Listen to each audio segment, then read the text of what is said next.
विरोधी पक्षनेते विजय वडेट्टीवार यांनी आरोग्य विभागावर काही गंभीर आरोप केले। तब्बल 4,000 कोटी रुपये होऊ शकणाऱ्या कामासाठी 8,000 कोटी रुपयांचा खर्च का केला असा प्रश्न वडेट्टीवार यांनी राज्य सरकारला केला। परिणामी टेंडरच्या मुद्द्यावरून सत्ताधारी आणि विरोधक आमने सामने आलेत।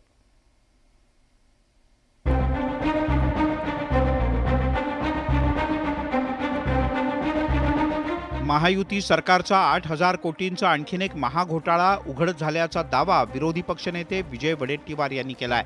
केवळ 7 दिवसांच्या शॉर्ट नोटीसवर टेंडर काढून ॲम्ब्युलन्स खरेदीचा निर्णय सरकारने घेतला।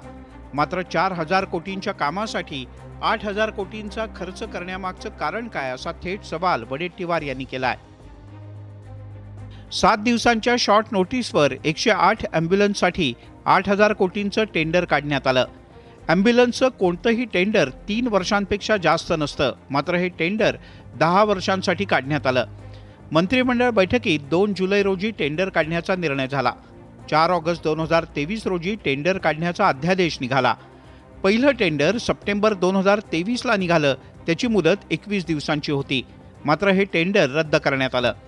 पहिल्याच टेंडरवर दुसरं टेंडर 4 जानेवारी 2024 ला निघालं आणि त्याची मुदत फक्त 7 दिवस होती, पण त्यासाठी प्री बीड मीटिंग घेतलीच नाही असा दावा करत विजय वडेट्टीवार यांनी राज्य सरकारवर तोफ डागली।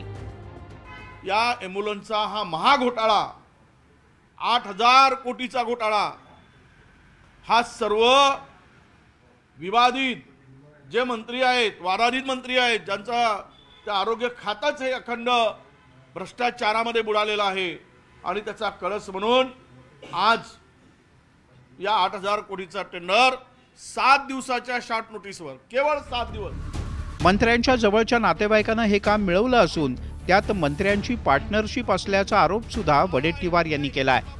राज्याची तिजोरी लुटली जात असून घोटाळेबाज सरकारनं राज्याला अधोगतीकडे नेण्याचं काम सुरू केल्याचा आरोप वडेट्टीवार यांनी केलाय। त्यामुळे सत्ताधाऱ्यांनी यावर स्पष्टीकरण तर दिलंय, पण या मुद्द्यावरून सुरू झालेलं राजकारण थांबता थांबत नाहीये। Bureau report, news 18 Lokmat.